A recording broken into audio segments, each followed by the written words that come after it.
I won't be singing a song, at least not until I'm done with this.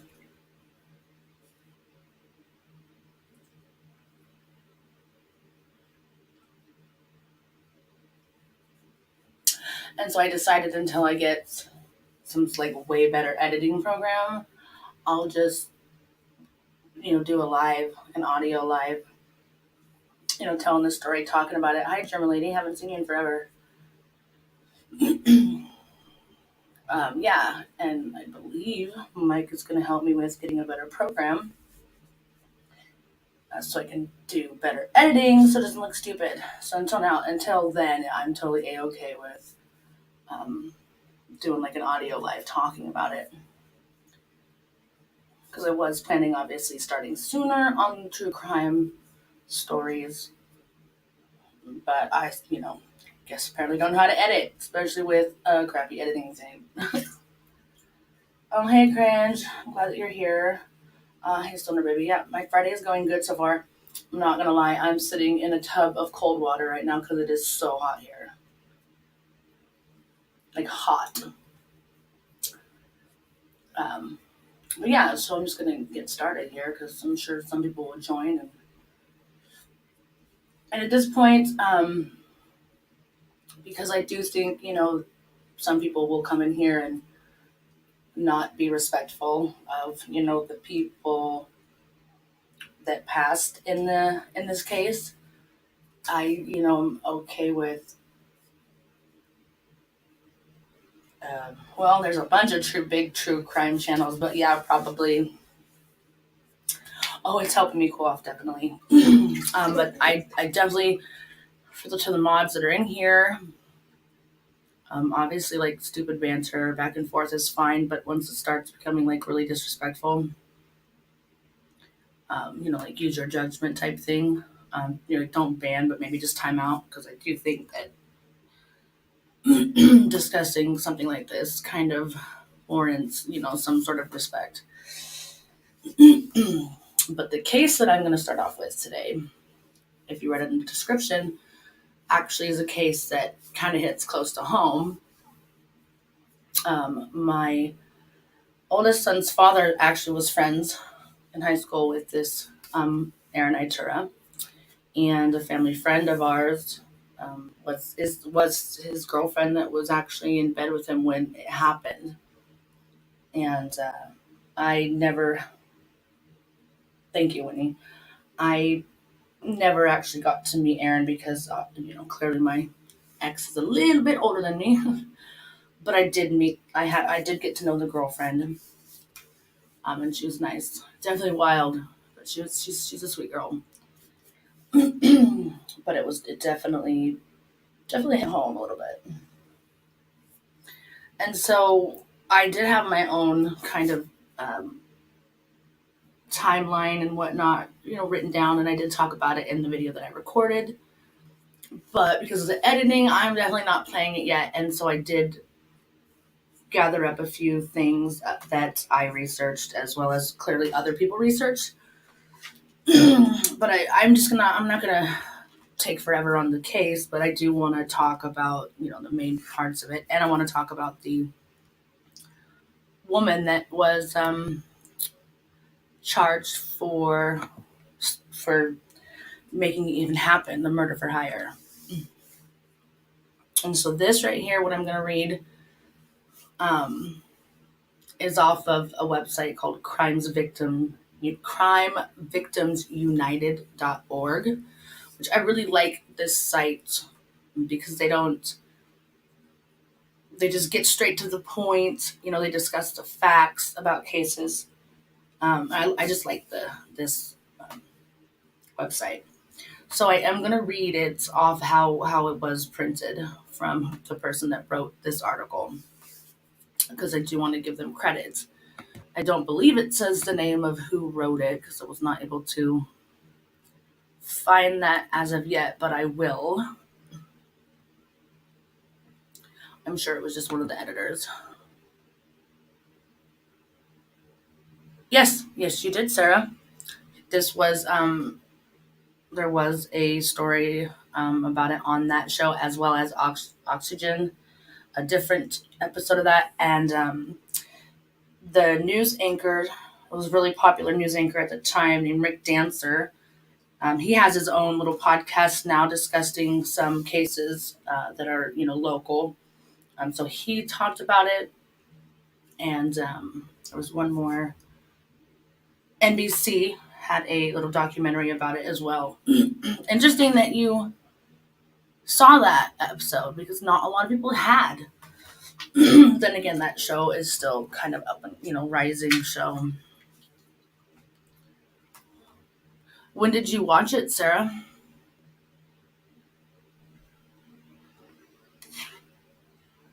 I feel like there was some information that wasn't shared in the episode, but then again, they can only pack in so much in a little bit of time they have. But I do like how they said this on this website. And it says, on October 3rd, 1994, two boys broke into the Eugene, Oregon home of Janice Iturra, entered her sleeping son's bedroom, and shot Aaron in the back of the head. It was committed to prevent Aaron from testifying in juvenile court against a violent gang member named Beau Flynn, who was a defendant in a stabbing. Police quickly determined who committed the crime. Accomplice Joseph Richard Brown, which is the one that I was telling you guys about that now works for the same school that they were attending at the time. He works for the Eugene Pro Rodeo, which is interesting. I don't know how I feel about that, and I haven't liked that for a while. Anyways, the accomplice Joseph Richard Brown pled guilty of murder, and in December 1994, he was sentenced to 10 years in prison. He was eligible for a 20% good time reduction. Shortly thereafter, the shooter, James Roger Elstad, pled guilty of murder and was sentenced to 16 years in prison. He was also eligible for 20% good time reduction. Further investigation indicated that the mastermind of this murder was Mary Thompson, the mother of Beau Flynn, who had portrayed herself as an anti-gang crusader. In February 1995, she was charged with aggravated murder, the aggravating factor being that Aaron Iturra was killed to prevent his testimony in a criminal proceeding. At that time, the punishment for aggravated murder was either life in prison with the possibility of parole after 25 years, life in prison without the possibility of parole, or death. And I did pull up a little bit more about Mary Thompson because just the whole story of her background and what she portrayed herself to be as to the community versus what she actually was doing. The Lane County District Attorney chose not to pursue the death penalty. The case went to a trial in June 1996. Evidence against Mary Thompson included statements the shooter made to police, tapes made by police of phone conversations, and a first-hand witness who testified that Mary Thompson encouraged the murder of Aaron Iturra. One witness said that Thompson was on the line, quote unquote, and excited, quote unquote, when she gave the shooter the go-ahead to murder Aaron Iturra. And then the tape of the phone conversation was played in which Joseph Brown told Mary Thompson that he would not testify against her. Mary Thompson testified in her defense for 2.5 hours. So, like I was saying, there was a lot of detail in here that wasn't, talked about clearly, but being that I did know the girlfriend, there was a little bit more detailed information that obviously we were able to attain. The girlfriend was in bed with him when he was shot, and she was woken up, and so was his mom, to a really loud noise. And at first, because it was dark, his girlfriend saw could see blood. So at first she kind of thought maybe someone broke in and hit him with a bat. At the time, she had no idea that it was a gunshot wound, and neither did the mother, and neither did actually the first responders at that point, because of what was relayed to them, that they thought someone came in with a bat. it was later determined that it was a gunshot. And um, yeah, so sad. And yeah, they just remember being woken up to a really loud noise. And also, what's not made clear is the bedroom. Aaron's bedroom was actually the like garage of the house, so it was, there was a access to their bedroom straight from an outside door. Um, so that's how they got in. Um, yeah, and then I do want to talk a little bit more about, it was a snooker key. What's that?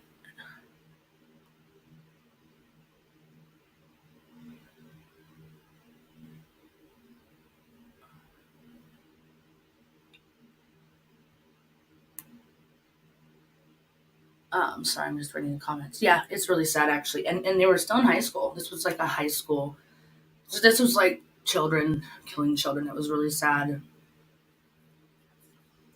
Very, very sad. Theodore, I'm not going to put up with that right now because this is like, have a little bit of respect for the people, the ones that passed. I feel like you're being a little bit rude. So yeah, I think it aired last year and then it aired. I have to look it up again, but it originally aired like 4 or 5 years ago. Yeah, and the craziest part about this is obviously those are the facts about what happened that night.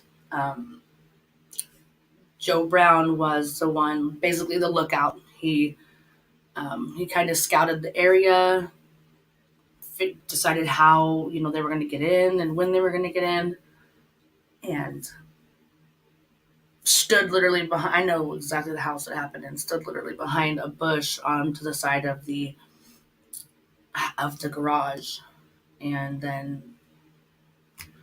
at that point, I believe was when he was on the phone with Mary Thompson, and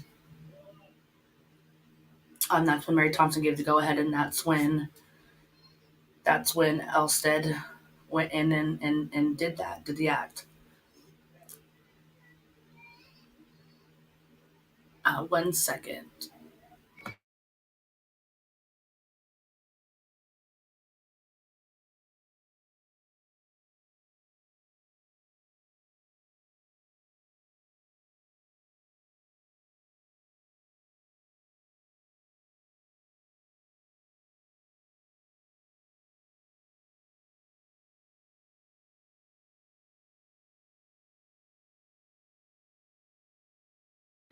I need 30 seconds.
Clearly, some things don't care if you're, on a live or not, and they make, become more, precedence over other things.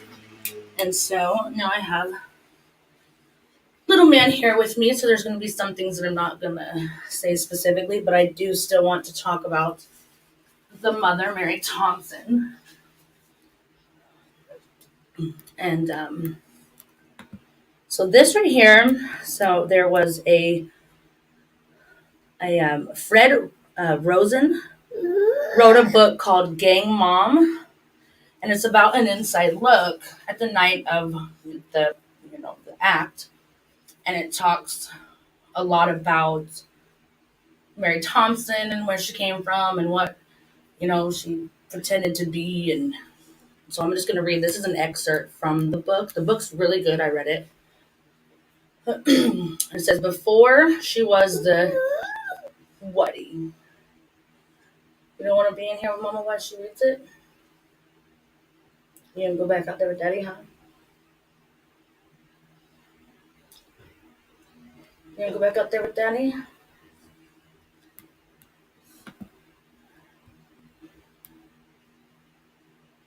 Thank you, Winnie.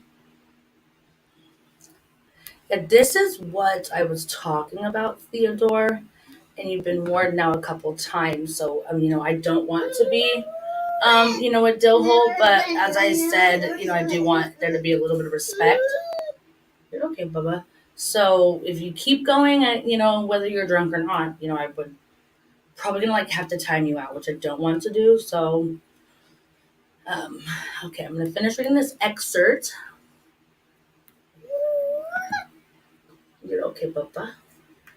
So it says before she was the gang mom, the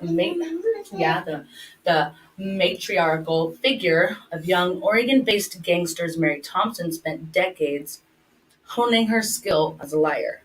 Her life of deception in 1970s Cleveland, where she was a prized biker girl, having gained respect by falsely accusing a rival gang of R.I.P.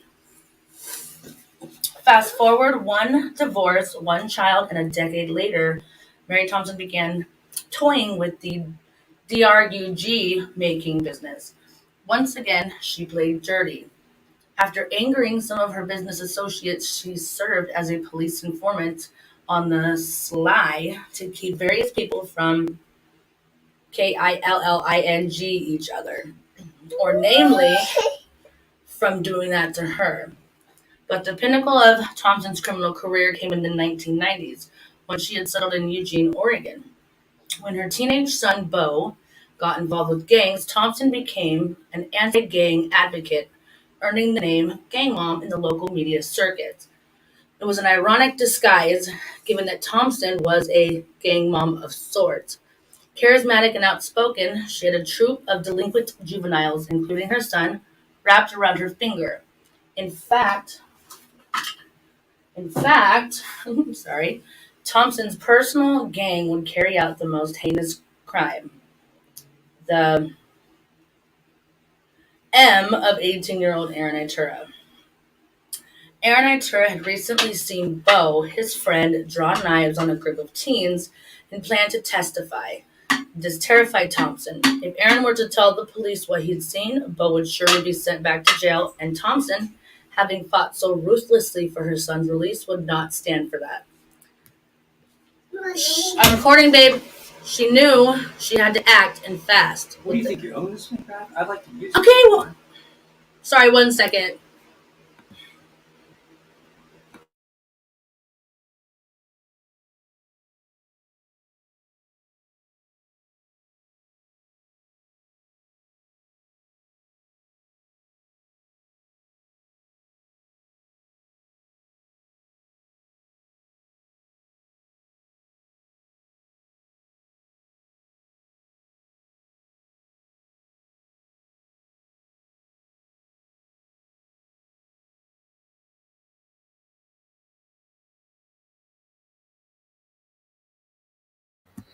Don't catch your what? I don't get it.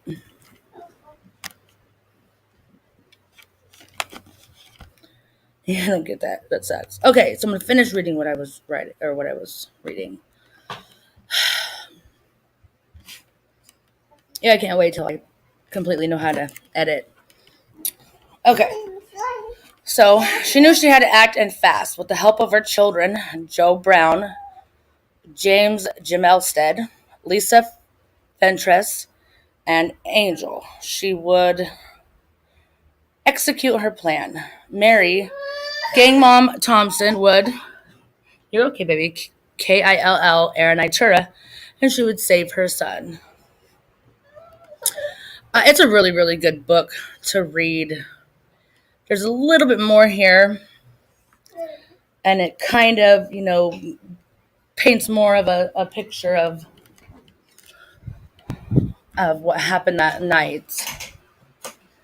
If you guys want me to read it, I will, but I believe that I have kind of went over the basics, like the main points of what happened.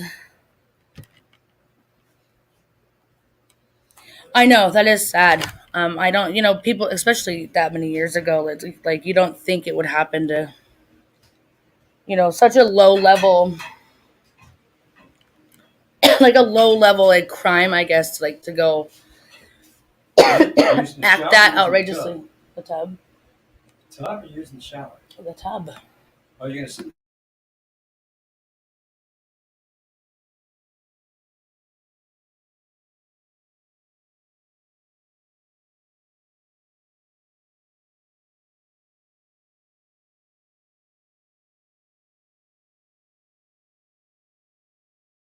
Thank you, Theodore. That's nice. Thank you, babe. I appreciate it. Um, my throat's got a tickle in it. There was a little bit more on the other website, and it actually talks about. You're not ready to go to bed yet? Oh, he seems tired. Sorry. You ready to go night night? No. Dang it. It says after nice babe. You ready to go night night? After a 6-week trial, a jury What? convicted You Mary want that Thompson of aggravated murder. Hey, close this. She was sentenced to life in prison without parole.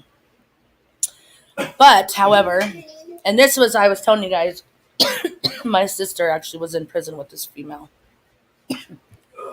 And she knew of what happened before she even went to prison, so she You can do that. already knew who Mary Thompson was. Yeah. But it says in April of 2000, the Oregon Court of Appeals overturned Mary Thompson's conviction for aggravated murder on the grounds that the juvenile court proceeding in which Aaron Iturra was to testify did not qualify as a criminal proceeding because it was in juvenile court, not adult court. Okay, what? Do you want to brush my hair here? You want to brush my hair? You trying to brush my hair, huh?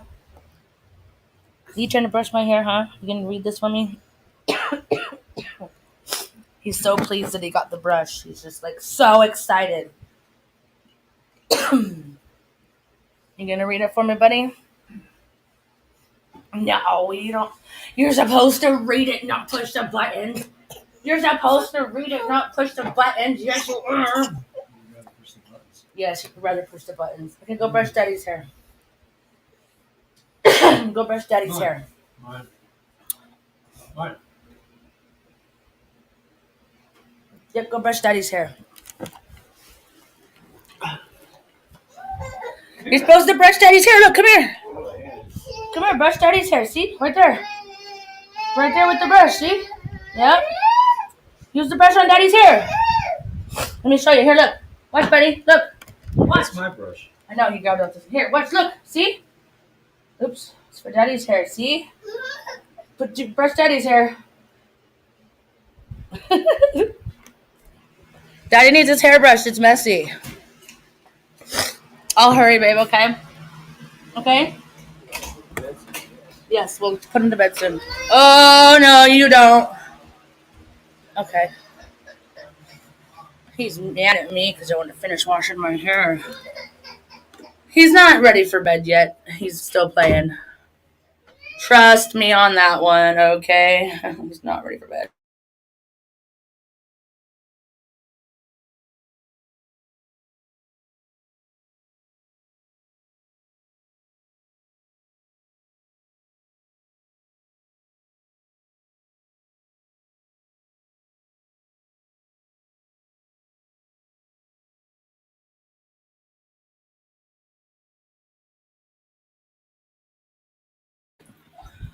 Some people knew her as, some people knew her history and all that. But she did, put on a really good facade for the community. She had several ties to the community. She worked with the police the local police on several different things regarding, crime and gangs. Like, she would give her expertise and what she thought, would be or could be. Um, yeah. So let's see what the rest of it says. Oh yeah. So they ended up overturning her sentence, and she was sentenced to 25 years. She was eligible for, again, same 20% good time reduction. I believe that's something that in all Oregon court cases, if you're not convicted for life, you get that good time option.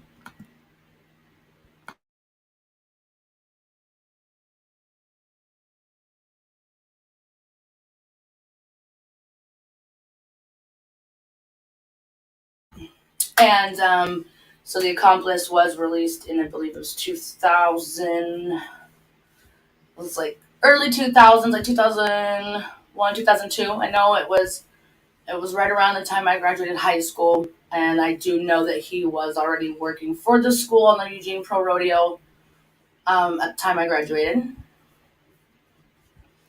Um, well, that's like because what like it read that basically a person can be charged with aggravated murder if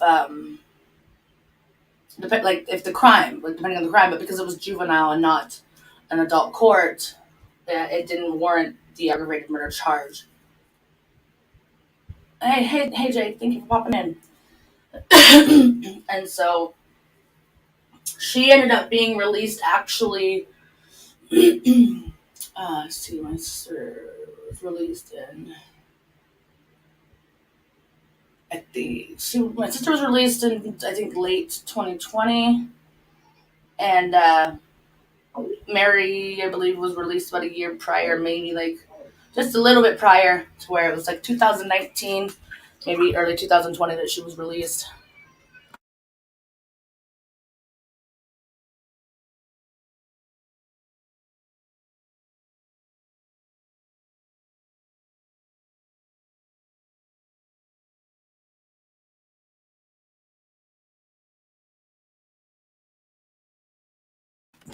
I would love to talk more about it, but I'm going to wash my hair. I know, I really want that. I want all these cases to be solved, really. Um, it's really sad, especially like the Summerwell's case, and I'm sure you guys, well, any of you guys that follow the true crime, I'm sure you guys know about Orrin and Orson. Hey, Randy.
Yeah, I'm really obsessed with the Summerwell's case. Also, I'm not sure I'm aware of Lori Daybell, actually, so I'm not sure. Yes, that's what I'm saying. It was just solved. I mean, it's really sad. I didn't see what 7451 said. Sorry, I'm not trying to ignore the comment. But and actually, the next one I'm just gonna still discuss actually, Reaper, is the Garrett Phillips case. I'm doing a little bit more research about that one, just so I know exactly what I'm talking about. Because I don't want to like feed into the series. I want to I want to like go on like the facts of it. You know what I'm saying? I'm washing my hair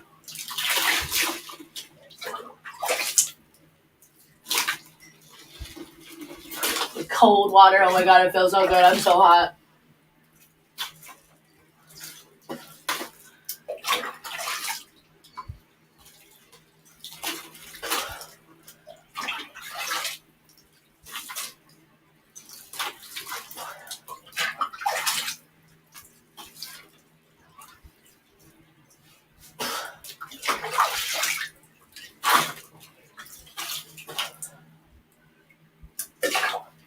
A lot of hair.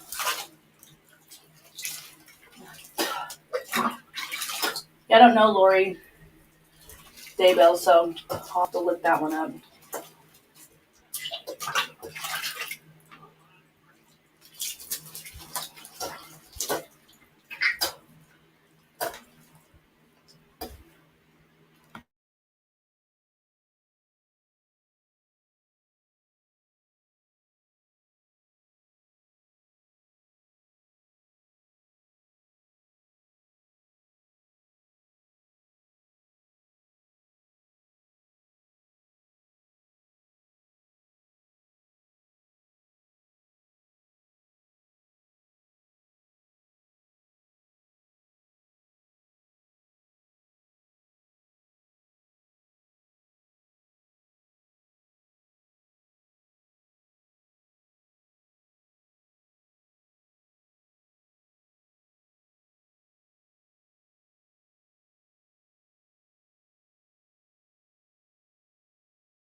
I'm gonna go put my kiddo to bed, so hopefully you guys still stick around.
What? He fucking had it unmuted the whole fucking time? That's funny. It pisses me off.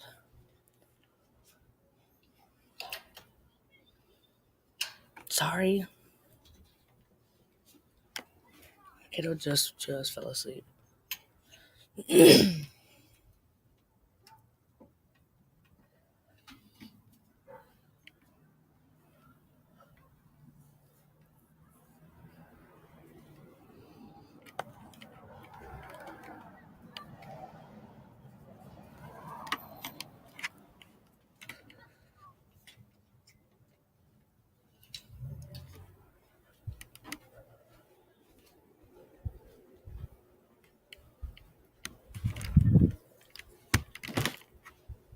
Yeah, sorry.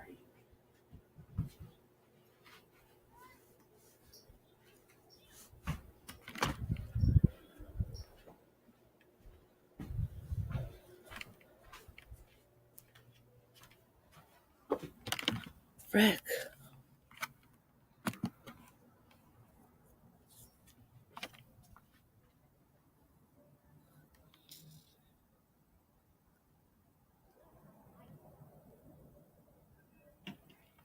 That pisses me off.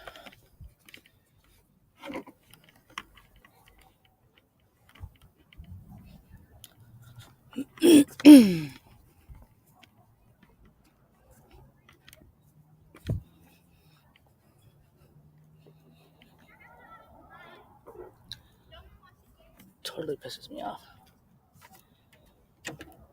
Okay.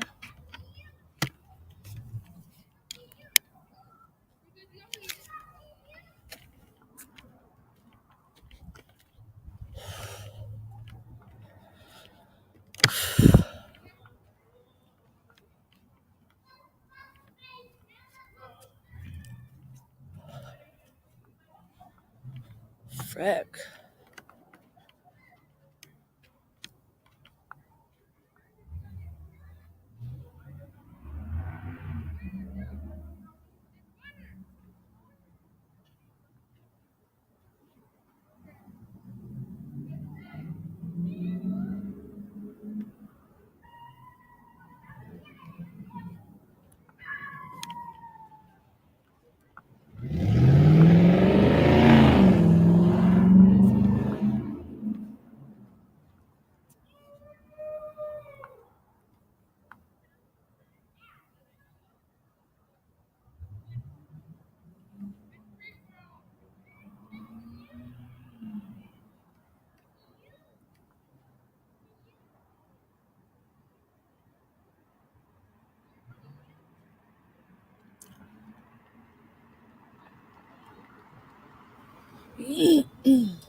It's like, did I really just fuck? Oh, fuck.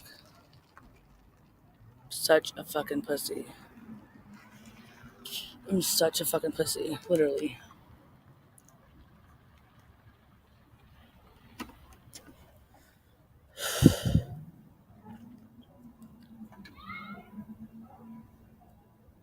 Yeah.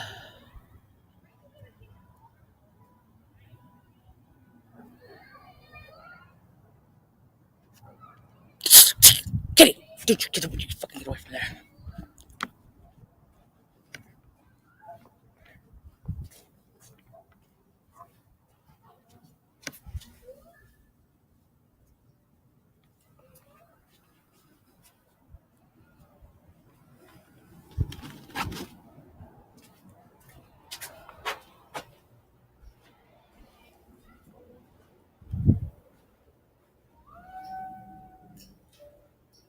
I don't ever remember that happening.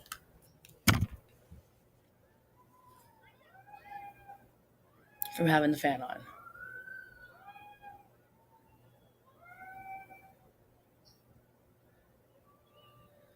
Like the freaking the fucking things are smacking back and forth.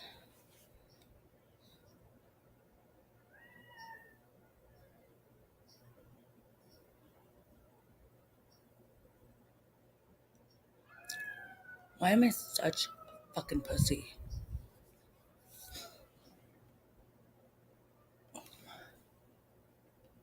And it's a full fucking moon.